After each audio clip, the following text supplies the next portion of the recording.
Hey everybody, Tracy from Weekly Fascination. Got Paul from X Chapter here. Yo. How's it going? And we're gonna do a video. I just did a video for his channel talking about why I think Tokyo is better than Yokohama. And it wasn't that contentious, but now on this channel, he's gonna talk about why Yokohama is awesome. But first I wanted to ask you, and I forgot to ask you last time, where did you get the name X Chapter? Oh, interesting question. I was trying to think of something that was short and snappy and just kind of combined how I was feeling at the time about making a YouTube channel. Okay. And so it was a play on sounding like next chapter, like something, the next thing I'm doing in my life, or something that I'm changing in my life. That makes sense. And then also play on like expat, right? Oh. So that's where the X kind of fits there too. Then Japan with the JAP, although after the fact people pointed out, that was a slur in the World War II era. And I think, well, yeah, that's true, and I certainly didn't mean it that way. No. And I figured that because it's in the middle of a word and not sitting by itself, it's not the same thing. No. It's I hope it's not too contentious. It's not. It's like Japanology. Okay. The study of Japan. It's like, okay. Chapter. Right. Okay. Now it makes sense. Okay, so... Well, we don't think of cats when we say the word homeowner, even though it has the word meow in it. That's true. Okay, there's a dad joke for the win. I have dad jokes for days. Be here all week. So let's get started with why Yokohama's awesome. Now, I should tell you, I lived in Yokohama for 10 years. Okay. 1990 to 2000, so it's not going to be that contentious. I was going to say, it was so terrible you didn't go back. No, I just... But so I can compare. I lived in Yokohama for 10 years, and now I lived in I lived in Yokohama for 10 years. Now I lived in Tokyo for 10 years. So I think I can make a comparison. But I want to hear from somebody who actually lives there. Okay. What's awesome about Yokohama? Okay.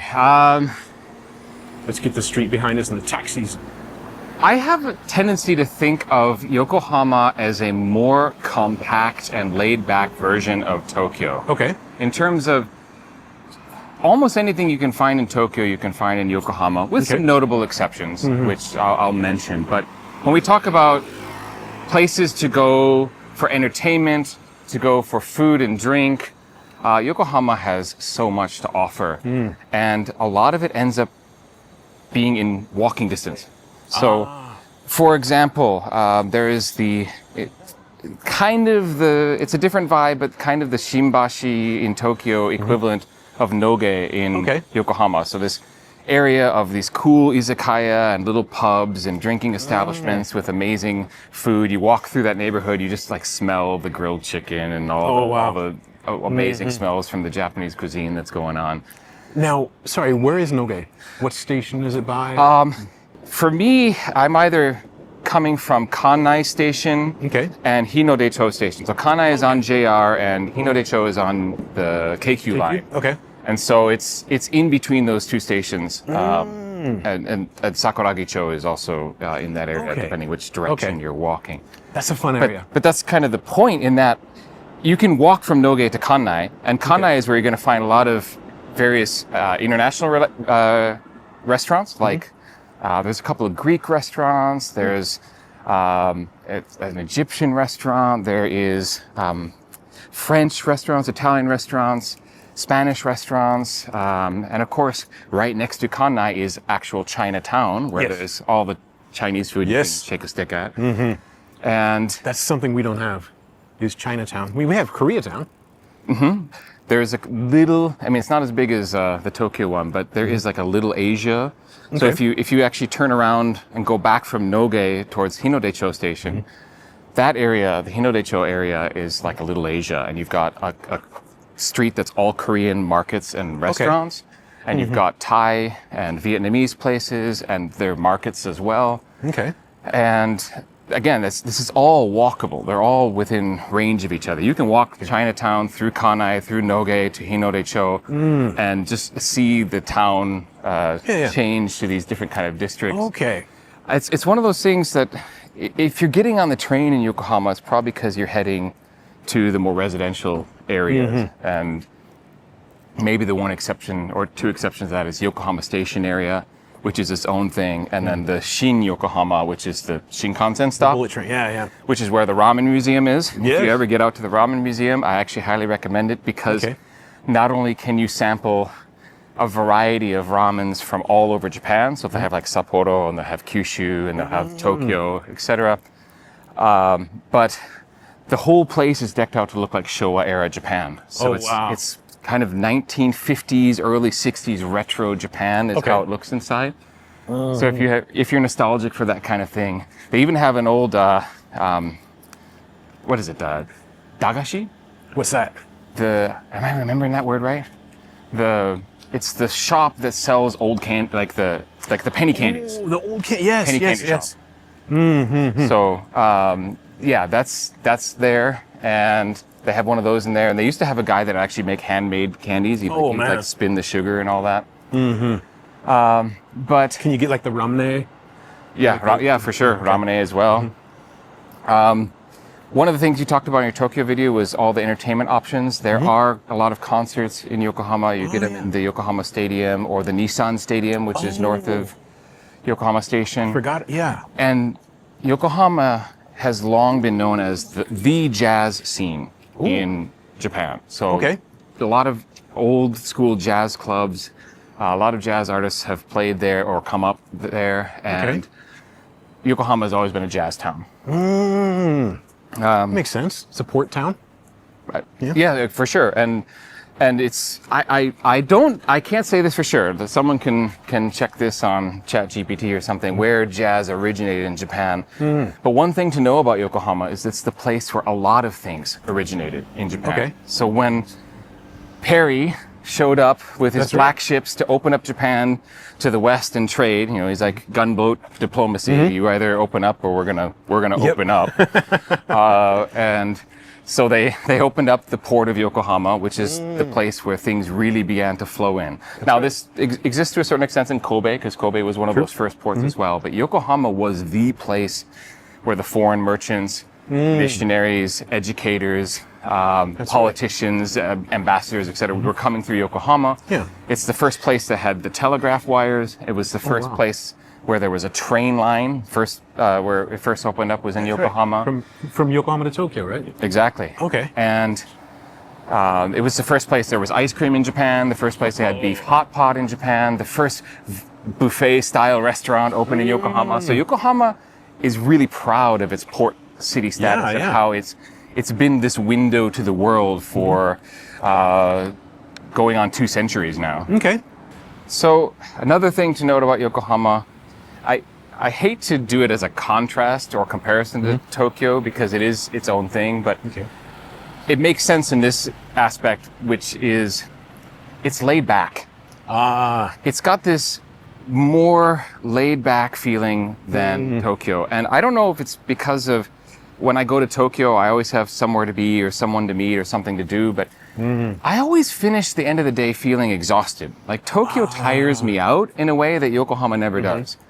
And part of it is, it's again, very walkable. Like Tokyo, I feel like I'm always getting on a train and standing on the train and going somewhere. I feel like Tokyo is often like kind of island hopping. The pace is frenetic. It's crazy. Yeah. And you get on a train at Shibuya Island and you get off at Shinagawa Island, or you get on, you get off at Akihabara Island, and you don't get a sense of how the city's connected in a way, and that makes it feel more frantic. I get it, yeah. But Yokohama is really popular with families. A lot of families move there who want to raise children because it's a great place. There's a lot more green space in Yokohama, and you get on a train and head 10 minutes west or 20 minutes south, and suddenly you're in all of the residential areas. Oh, okay. And even if you head west, you're even in areas that there's farmland. It doesn't take long to hit fields where people are growing rice or vegetables. Okay. And it's that kind of atmosphere that I find a lot more relaxing. Okay. There's a lot of topographical difference as well. Like there's a lot of hills in Yokohama. That's right. So even if you're in a really like a concrete jungle area like Hinode-cho or Kannai, you can kind of see the hills off in the distance. And they're tree covered.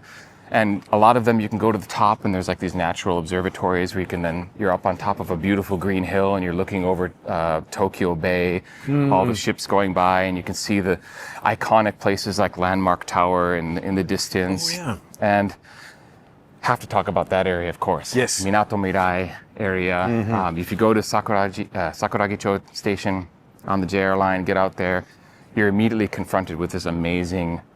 It's most famous for the night view, but I think any time of the day, it's absolutely gorgeous. And one of the reasons is, and a lot of people don't know this, is because it is a planned city.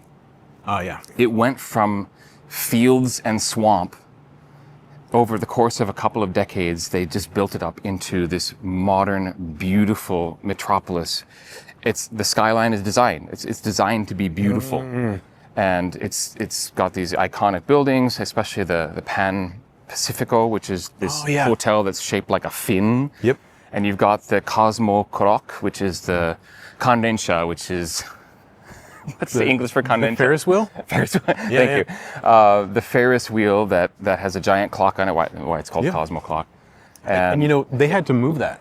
Did you know that? They had to move it? No, I don't know this. They had to rotate it because... This happened while you were living there? Yeah, kind of recently, maybe when I say recent, more like a decade ago. But well, if it was a decade ago, I was here. I don't remember that. The people staying in the Intercontinental, the Finn, Okay. complained that they were afraid that people from the Ferris wheel could see into the rooms. Oh. So they rotated the I Ferris wheel. do remember that complaint. Yeah. Yes. Okay. Now I do remember that. The reason I didn't remember that they moved it, but I remember the complaint reason, about it. Privacy is a big thing in Japan. Oh yeah. Oh yeah. But the Ferris wheel is amazing. The way it lights up at night, the way the whole area lights up at night, and you have the right. Nihon Maru ship that's docked ship. there. It is more planned. It's chill when you go to Minato Mirai. I can send you a couple of photos you can put in overlay over the top here to give people an idea. You've got the historical site there, which has been turned into shops and event spaces, which is the Akarenga. Akarenga, love that place. The red brick warehouses that were used back in the day. Yeah. And are now, like I mentioned, event space and They got shops and restaurants, and that's a great place. Super crowded on the weekends. If you go there, I recommend going in the weekdays. Yeah. But here's the thing. Sakuragicho and Akarenga and the Minato Mirai area can become really crowded, especially on the weekends. Oh, yeah. But the crowds are almost entirely Japanese people. Oh, big plus. Big difference between Yokohama and Tokyo is that Yokohama has not become any sort of hub for foreign tourism. So I think I mentioned this to you earlier. Yokohama today feels like Shinjuku felt 20 years ago. So there's foreigners like me walking around. It's not like there's no foreigners at all, but it's not like the crowds of them at Shibuya Scramble and things like that. That's a big plus. So even the tourist areas, the most famous areas of Yokohama, it still feels very much like a Japanese city. And I'm not going to say that's necessarily a good or bad thing, because obviously the tourists coming is good for Tokyo and it's good for Japan with the dollars being spent. But if you're looking for a little more of a Nihon fuinki, like a Japanese atmosphere, and less like a tourist spot, then Yokohama still has that feeling. And part of it, I think, is this, I mentioned this sort of wrong impression about Yokohama, that there's nothing there for foreign guests to really get into, because when you ask people, Japanese people especially, what is Yokohama famous for, the first thing they're probably going to say is Chinatown. Yeah. And when you come to Japan as a tourist, are you interested in going to Chinatown? Right? You want to come to Japan for Japan, so going to Chinatown doesn't make a whole lot of sense. That's true, yeah. So Chinatown can be absolutely packed, but it's almost only Japanese tourists. So it's almost like they have kind of a PR problem, and like they don't know how to do self PR. Yeah, Right? yeah, I would say that. Themselves, yeah. They can plan a beautiful cityscape, but I can't say I know anything about what Yokohama City desires in terms of foreign tourism. Yeah. If they really want a lot of foreign tourists to show up or not, but I think that in one respect, because you can walk Chinatown and walk Noge and walk Kanai, you can hit all those areas. and kind of a day trip, Yeah, it's definitely worth it to come port down. there is nice. There's the, what do they call it? The water taxi, little ferry that goes to They have dinner cruises as well. dinner cruises, and you can take a boat back to Tokyo, to Asakusa. Yeah, which is cool. It's really cool. It's a good day trip. And I think people overestimate how far it is from Tokyo as well. I Yeah. think people feel it's farther than it actually is. by train, it's like what, 45 minutes? Speaking of trains, If let me do the math in my head. You can be anywhere in Western Tokyo from Yokohama in 30 to 40 minutes. oh, that's nothing. Yeah. I mean, if you live in LA, you can't get downtown in 30, 40 minutes. Yeah. Yeah. And if you're going, I mean, Shinjuku, Shibuya are a little bit farther. It might be like 40 to 50 minutes, something like that. But it's less than an hour. Yeah. Because I can leave where I live and be in Tokyo in less than an hour and a half. And so that includes getting Big from plus. where I am to like Yokohama Station, and then I'm making the estimates from Yokohama Station. Sure. Now, and that brings up one thing too. Can I put in a pitch for Yokohama? Please do. Cost of living. Right. Yeah. If you want to work in Western Tokyo, but live in a place that's a little bit bigger, a little more affordable, and raise a Space. family, Family friendly. Yeah. Yokohama. Yeah. Okay. And there are international schools. There are places. I mean, the education is pretty world class in terms of the school systems. Yokohama is actually. I don't know anything about Tokyo's public school system, but Yokohama's public school system is very well known for its English education. Okay. Because they were one of the first cities to really go all in on early education with English and making their English programs more progressive in how they're taught and how the textbooks are used, etc. And this is something I noticed over my career in the university, which the students that I was teaching when I first started were fine. Their English level was okay. But the university's program hasn't changed since I started there. I mean, obviously we have some curriculum changes here and there, but what we're doing is still pretty much the same. But the students that are coming in now, especially the ones from Yokohama City, their English level is way above what I experienced when I first started working there. Oh, wow. So whatever Yokohama is doing, it's working. And so if you are moving here from abroad and you want your kids to learn Japanese in a Japanese school, but have them keep up their English in addition to what you have at home, Yokohama, they're going to have more chance to speak English in their school situation, apparently. Okay. Like, I don't know all the details, but Okay. all I can say is that the students coming into my university are like a cut above what Higher they level? used to be. Yeah. Okay. Cool. And you also have shumai. Allegedly the most popular bento in Japan, according to surveys. I would have guessed it was nori ben, but apparently the shumai is the most famous one, especially as a ekiben, like get to buy before you get onto the Shinkansen. That's that Chinatown influence again. Yep. And it wasn't in one of your videos that the Kyoken or Kyoen, what's the famous shumai chain in Yokohama? I took a picture. I'll put it up here. But weren't you saying that those aren't actually originally from Yokohama? No, they're not. It's not that they're not from Yokohama. It's that it's one of those bento or omiyages that is famous from Yokohama, but it's not like Yokohama people are just eating it all the time. Oh, okay. Yeah, that's right. Yeah, so I tend to divide famous foods from areas into what is really popular for people who visit versus what is actually really popular for the people who live there. Now, Yokohama people do like the shumai, but it's not like it's, what's for dinner at every special occasion, you know what I mean? If you're ever near Yokohama Station, there's a place called Matsubara Shotengai. And if it's still there, there's a place called White Gyoza. White? I don't know this. White gyoza they're bigger and they use a different spice, and I would say it's almost like a cinnamon. It's like but not a namayatsuhashi? Yeah, but not a sweet cinnamon like a cinnamon roll. But whatever they use is just so delicious. And I've gone into white gyoza before, and said, well, I'm not really that hungry. I'll maybe get 10 and end up eating 20. Nice. So they're I that have to good. check that out then. Yeah. They're that good. I don't know if it's still there. I'm talking about like 1999. So Okay. Well, I don't know. I'll have to look it up. Let's bust across the street here. I don't know if you noticed, but we're passing all these markers. We're actually walking on the Tokaido right now. Oh, wow. Yokohama is this really relaxed place compared to the really frantic parts of Tokyo. It's like you take the laid back parts of Tokyo and you have the city aspect of Tokyo, but it's smaller, it's more compact, it's largely walkable.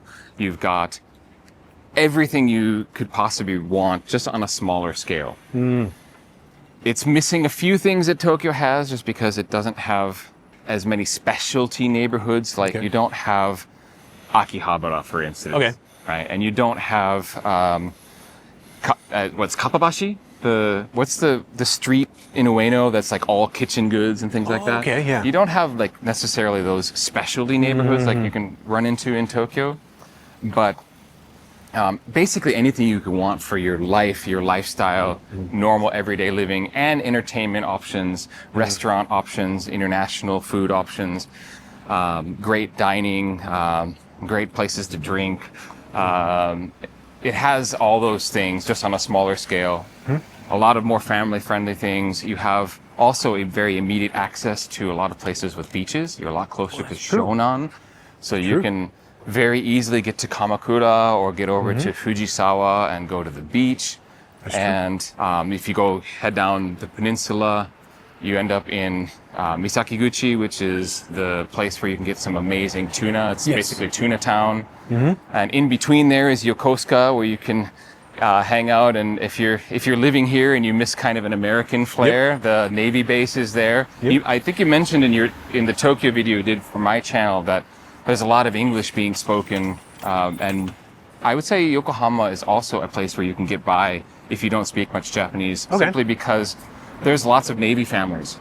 That's true. That are in Yokosuka, or they live in the kind of southern part of Yokohama, and they're Negishi? Negishi or Housing Zushi there. area has a base, has a like a base where families live. Okay. And so, like, a lot of those families are going out and around Yokohama. I mean, my students at the university are always saying that they're always having foreign customers in their part-time job places, and it's not tourists. It's a lot of Navy personnel, and of course, other foreigners like myself. But it's like this lovely, real Japanese feeling city, and you can come and experience kind of the feeling of how Tokyo was before it became the big tourist hub. Yeah. So at the end of the day, if you're looking for a place that's incredibly livable, that has access not only to beaches, nature, and everything a major city has to offer, not to mention, it has to be said, if there's something that Yokohama doesn't have to offer, we already talked about how Tokyo is 30, 40 minutes away. You can get your anime, Akihabara fix, etc., without spending too much time to get up there. And so it's really well situated, and it has its own charm. It has its own history and pride. There's a lot of cool areas to explore that I haven't even mentioned. And if you want to know more about that, check out my channel. I talk about Yokohama over there, and I'm actually going to be dropping some Yokohama neighborhood videos soon. I filmed a couple already. I just haven't done the editing yet. Where I talk about some neighborhoods I didn't mention today, which tend to get overlooked when it comes to Yokohama. Cool old Showa era Shoten guys, the shopping streets, and there's just a lot to explore. It's a beautiful area, and I think that the character and charm is definitely worth checking out if you're just visiting. It's not as far from Tokyo as you might expect, so you can do it as a day trip if you want. And if you're looking for a place that's incredibly livable to maybe settle down for a bit at a little bit of a cheaper price with a larger place with more access to parks and nature, then Yokohama might be what you're looking for. Alrighty.